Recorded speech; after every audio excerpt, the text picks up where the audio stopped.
Yorkie the Barbarian here. Last of the Brigantes and Brigantes here. Heading back to Golarion with you for more Pathfinder Wrath of the Righteous. With the last of the Sarkorians. We're underway with the 5th Crusade. Us at its head.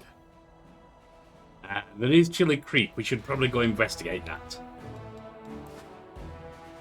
Meantime, we can't make any progress there.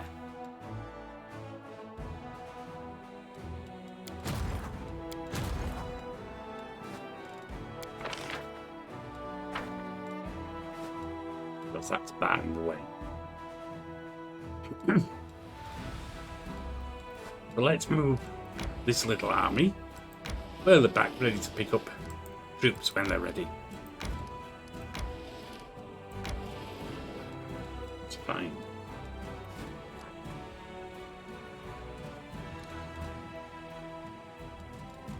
We shall come this way, just to clear out Chili Creek.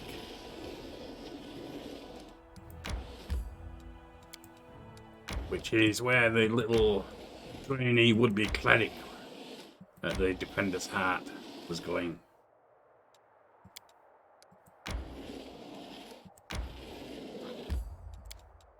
Rest, I think.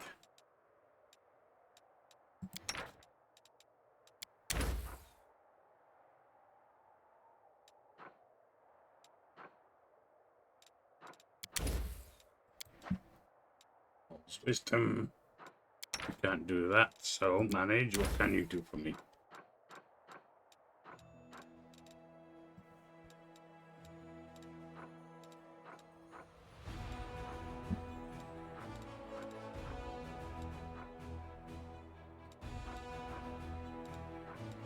Could do Shield of Dawn.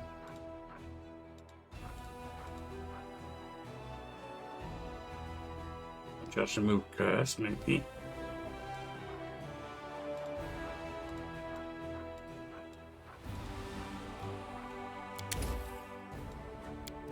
Actually,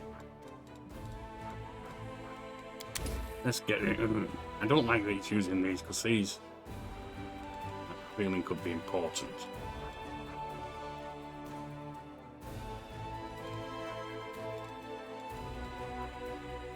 I've got to remove Curse twice. Animate dead. Yes.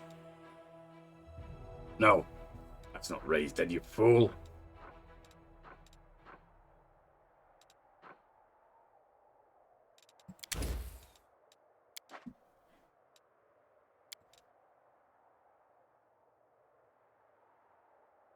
Crusade is harsh, but for those cast side by fate, it's a chance for a new life.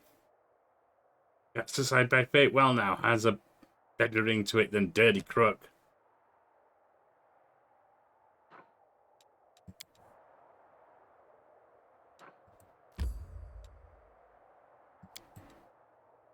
Like it's time to recruit as well.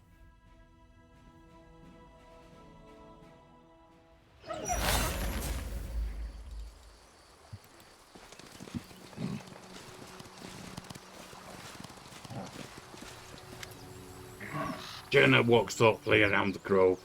He paused in front of a few trees, lingering there for some time. He seems to be examining something carefully. At the sound of footsteps, he turns around abruptly, but the anxious expression on his face quickly gives way to an amicable smile. Commander, so good to see you. It seems you found the time to visit our quiet little backwater after all. Could be mistaken, but it seems you were frightened by my arrival. Oh no, you stabbed me, that's all. It's my overactive imagination. I still can't get used to living in such a small village. The town where I grew up was a good deal larger, and it was located near a trade route, so there are always lots of new faces, and plenty of people bustling around. Here, though, it's different. The moment you step outside the village, you're all alone. You can walk for miles in any direction with only the birds and animals for company. That is, of course, the way Aristotle teaches us to live, but truth be told, it still makes me feel somewhat uncomfortable. Why were you looking at those trees? See for yourself. It points to one of the branches, and among the leaves you notice a small doll made of grass and seaweed, tied with blue ribbon. I keep finding them here in the grove. I think it's some kind of local ritual. I've asked the villagers to tell me what it means, but they won't give me an answer. I just don't understand the reason for all this secrecy. You're new here, it seems, so... Yeah. How do you like living in the village? I'm getting used to the way of things. I still get the occasional sidelong glance from the locals, but that's not surprising. After all, I'm just some stranger who decides to show up without an invitation and settle down in the village, and yet you're surprised by secrecy. But the church warned us about this. Such caution is to be expected at first. I just have to do my best to earn their trust. I heal, I purify water, I give blessings. Sooner or later they'll accept me as one of their own. So quiet here. War makes you forget what peace feels like. I understand. My time in Canaveras gave me a small taste of war. I only had to live through it for a few days, but I know the horrors I witnessed will haunt my nightmares for years to come. I cannot imagine how hard it is for those like yourself, soldiers who have given their lives to this cause. The priest placed their hand on his heart. You have chosen to fight there in order to protect our peaceful and quiet life here, and I thank you from the bottom of my heart. What do the locals think about us still? They're indifferent. They're a pragmatic people, you know. They don't have time for theology. If old Deadeye helps them survive, that's good enough for them. You know, some priests get overzealous with sermons. They demand that people pray, observe all the rituals, make sacrifices, and then those priests are all holy and pious, and they're surprised when the locals kick them out of the village right into the nearest ditch. The priest laughs. I was taught differently. First, you have to prove your worth. You have to show them why you and your deity are useful. Only after they've begun to trust you and start asking questions about your faith, you can really share your beliefs. Then you can tell them all about old Deadeye and his teachings. Well then, why don't you show me the village? Gods, let's go. You'll get to meet the locals, see how we live. Maybe you'll even manage to get some peace and quiet, a temporary respite from the hardships of war. That's nice. Don't be offended if they start gawking at you. Not many strangers come to this remote little village. So even half-orcs, who are fairly common everywhere else, are an unusual sight for villagers here. I've already told them about you and explained everything as best I could. Now you're running down there. Oh, you want us to lead the way, I get it. I'm losing my temper. Let's mount up. Just in case anything's not I as will help where I can. sweet as he seems to be indicating. I'll prove I'm the best. I will lend you my aid. Oh, you can't. You got the three of us cavalry. Move out. Drawdoll, we've heard about them, alright. Bit of hunting. I'll rip you apart!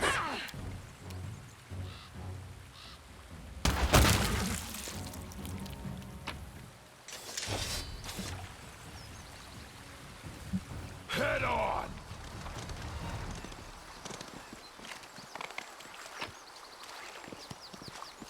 Nothing much there, but take what there is. I lead. You follow. Hydra. What a beast we've got you now. Watch out for those huge teeth. Don't let them catch you. Aim for the throat and belly. Fewer scales there. Don't be afraid, everyone. We fought one's bigger than this. Let me give you an aid. There we go. That'll teach you to mess with us. A man with green eyes and broad shoulders of a swimmer and the calloused hands of a fisherman shakes his fist at the beast's motionless corpse. Something's got them all worked up. That's the second time they've crawled out this month. So let him come. The woman, her eyes the same shade of green as the fisherman, smiles at you. Not the first time and it won't be the last, but what's it matter? They can't hurt us, and we can use their hides to make a lot of waterproof coats and cloaks. Markil, Melissa, I'd like to introduce you to someone. This is Yorkie, the commander of the crusade. He's the one I told you about. A real hero in our little backwater. It's so nice of you to drop by. We've never had anyone so important come to visit. I know it acts important, but sometimes it's good to leave the front lines and talk to ordinary people living ordinary lives. I won't disagree with that. Anyway, welcome to Chilly Creek. Hydras are usually far more dangerous than this. I don't know if you realise that, but this beast was not anywhere near its full strength. I tell you have an eye for such things.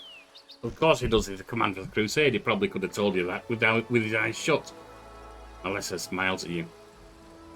It's all thanks to our mother, Icy Rill. She takes care of her children and won't let anything hurt them. She fills our nets with fish, drives away the monsters. That's right, Smackle. And if she doesn't drive away the beasts, she'll weaken them, so we can kill them and harvest their hides. Icy Rill, your mother.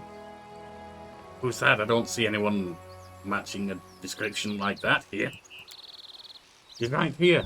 Smackle nods toward the river. Which bit of the land? I get it. Did you think this was a cellar? No, it'd take you a half day's rowing before you reach that river. It's big, to be sure, and very important. The Cellons flow through at least a dozen countries. But where would the Great Cellon be if it wasn't fed by thousands of little streams and creeks, such as our dear Icy Rill? Gotcha. The people of Chili Creek hold the river in great reverence. The priest's observation is matter of fact, but you notice his voice sounds a bit strained. How can we not? Our whole lives are built around the river. From the wedding wreath we send down its stream to the funeral boat that floats away on the waters when the time comes. Our mother, Icy Rill, feeds us, gives us water, and protects us. With a kind smile, Michael casts a sidelong glance at the frowning priest. The gods are far away, but our Icy Rill is right here, so we treat her with respect. The good way to be. So if you look very much alike, I assume you're related. Right you are. Michael ruffles Melissa's hair. He laughs and tweaks his nose. She's my little sister, takes after our granny. May her memory never fade. She was always restless, couldn't sit still, and Melissa is just the same. She's always up to something. And you took after our grandpa, says Melissa. Made the river silk be his featherbed. You're as brave as he was, and just as stubborn. You two look very confident when you were giving orders to the other villagers during the fight. Are you the leaders here? Could I put this? Our village is too small for anyone to be in charge. We just happen to know a thing or two about using a weapon. But if some nasty creature comes crawling down out of the river, we give the orders. When it comes to fishing or fixing nets, we'll be the ones following the orders. We're not an army, and there are no officers here. We all live up together, solve our problems together, and serve the Icy Rill together. For a group like this, that makes a lot of sense. Although, truth be told, it's only been the last few years that people have really started listening to us. Before that, villagers kept to themselves, and no one wanted to go poking their nose into anyone else's business. When we first came up with the idea to start trading on the river, the other villagers stubbornly dug in their heels. But after money and goods started to flow into the village, they changed their minds. Yes, the village has been growing. We're getting to see all sorts of things we had only ever heard about before. The year before last, we had a fair, and people came all the way from Canapes to attend. Then a priest came, and we'd never seen one of those before in these parts, and now, who'd have thought? The commander of the Crusaders decided to pay us a visit. And not just a commander, but one with Orcish blood. There may be a lot of Yorkin elsewhere, but for us you're a rare sight. There are some children in the village who've never seen anyone like you before. Don't get offended if the little ones stare. Of course they're going to stare if they've never seen anything like me before. That's fine. What are those grass dolls that hang from the trees in the grove? A shadow passes over Markel's face and he looks away. There's nothing much to tell really, an old local custom. It's just a ritual. Matt adds in a low voice. No one seems willing to share any further details with you. A ritual for what though? That's the question. I guess I can't get any answers though. How is life in the village now that you've got a priest like old Cherno here? Not much has changed, Markel shrugs and smiles amiably. He's a good lad and he does some healing. Never bothers us with sermons. But he's even learning to fish in his spare time. He also knows a lot of songs and when he sings it makes you want to sit and listen. Melissa smiles archly, the priest, and he blushes. Sounds like a good symbiotic relationship. You two learning from each other, picking up each other's skills. The world wound is not far away. Have you ever been attacked by demons? No, we've never seen any. Our mother Icy Rill keeps us safe. You would never let such abominations get near us. Then I have to go. Back to the front. Melissa shakes her head sadly. I can't even imagine what nightmarish creatures you have to fight there. Have a safe journey, says Markel. A swift victory. We intend to, at least as safe and swift as we can be. Onwards!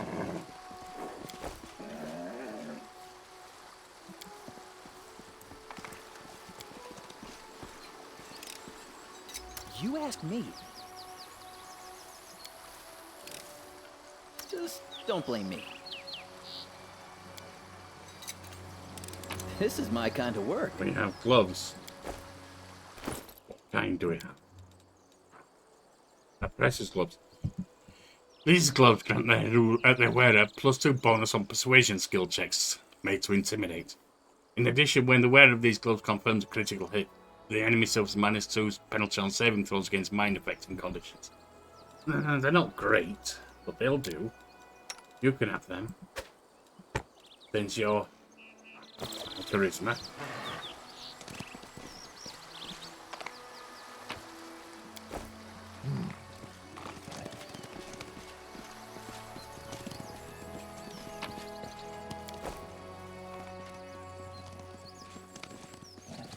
Move out! Let's have a pop into the village and see what's happening there, if anything. Oh, there they are again. Look, the commander's here. Welcome back. Please stay here for as long as you like. How are things in the village? Not much happens in the village. I'm sure you have a lot going on and stuff is always happening in the cities and on the front lines. But things are pretty quiet out here. Let's see, says Markle. What's the latest news from our little village? Well, went fishing and caught some rough. They were big too, nice and plump, fat as piglets, I tell you. What else? Weevils have eaten through our carrots, and they gobbled up everything down to the last stalk. Then the other day, old Berg went up to the roof to fix his roof, and took a hard fall. If it hadn't been for Journo and his prayers, he'd have kicked the bucket by now. No doubt about that. You must think it's ridiculous to call any of this news. No, it's all personally important to you. Also, Journo is downright wonderful, says Melissa. I don't know, maybe his prayers are working, or maybe he just has a lucky touch. Whenever he blesses me, I always catch a boatload of fish. Also, he seems like an enough already, Michael frowns. Journo this, Journo that, it's all I ever hear you talk about. You actually worship any deities here, or what? Faith, religions, deities. With all due respect to Journo, no one out here has time for such things. Maybe people in the cities can go around saying prayers and listening to sermons. But out in the backwater place like this, we're just doing what we can to survive. There's only one provider and protector for us. Our mother, Icy Rill. Michael nods towards the river. Yeah, the river doesn't care about prayers and sacrifices. And if the Icy Rill wants something in exchange for her help, he just takes it without asking. Melissa stares pensively at a piece of driftwood. It's carried away by the current. The two of you look very much alike. I assume you're related. Right you are. Michael ruffles Melissa's hair. He laughs and tweaks his nose. She's my little sister. Takes after our granny. May her memory never fade. She was always restless, couldn't sit still, and Melissa is just the same. She's always up to something. And you took after our grandpa. May the river still be his featherbed. Davesy, we've heard this. We've seen that life after a priest. Grass dolls they won't answer. We haven't seen any demons. When Crusaders are near the world wound, they often experience nightmares when they sleep. Do you have any trouble with nightmares here? Don't know what you're talking about. If I'm honest, I sleep like a dead man. Nothing to complain about. Then I have to go. Safe travels. May you defeat all your enemies. And don't forget you're always welcome here.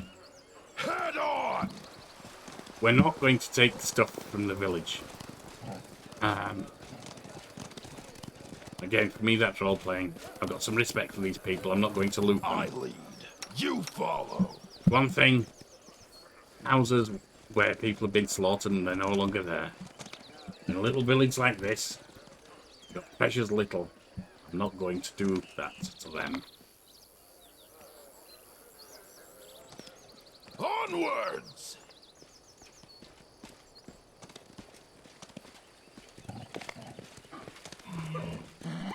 Stab you or zap you. Why not? Now, hunting outside, yeah, we'll do that.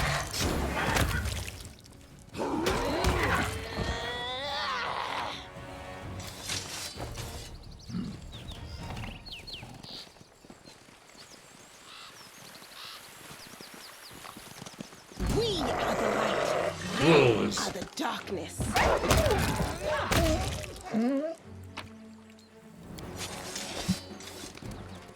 Move out. I'm gonna rip them in half. More wolves.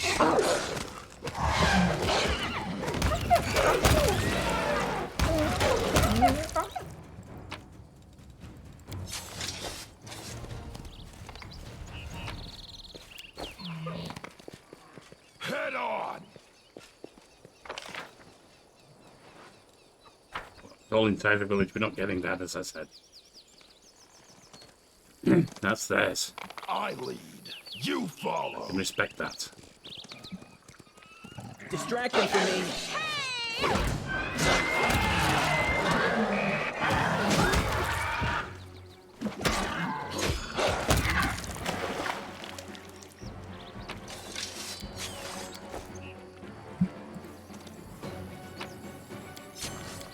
Onwards.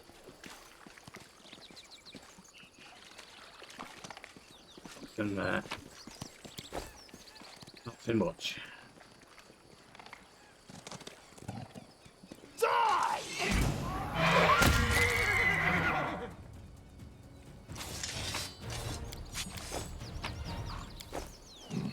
If it's outside the village, I'll take it.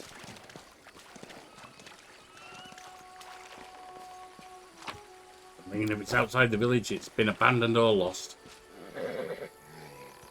Plague. Begone, fiend! None shall escape. Plague bear, plague smilodons.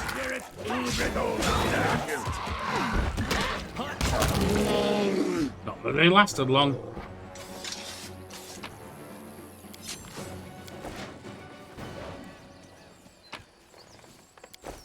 Move out. And that would seem to be that.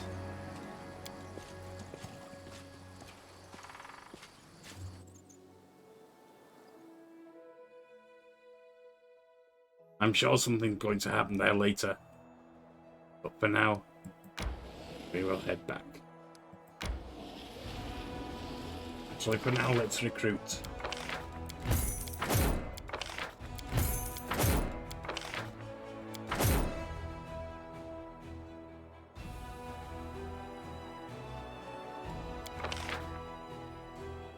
We are gaining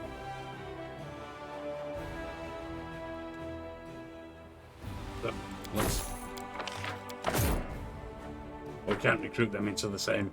They don't have a leader, therefore we can only have 4. They can only have 3 in the army. Here we've got someone who can have 5.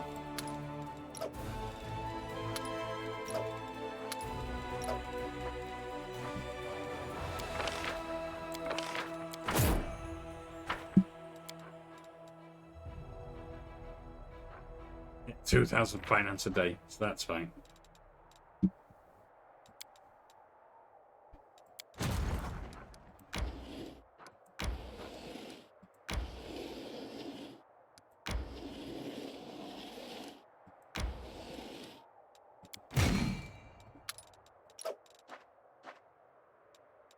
Now that brown there is an indicator that we might be able to win, but it's a dodgy fight. So I'm not going to take that on.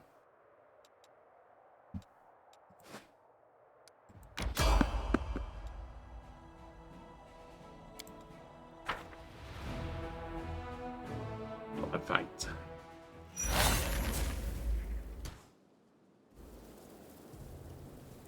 Oh, they'll regret this.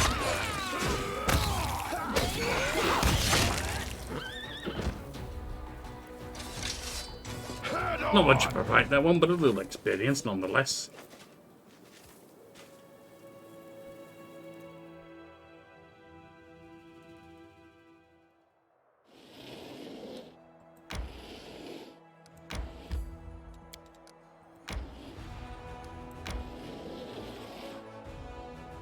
Collect stuff and seed. Well, we will rest when we get to the leper smile.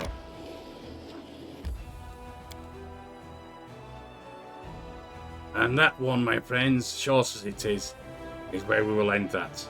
We visited the Chili Creek. And join us next time We take on the leopard's smile.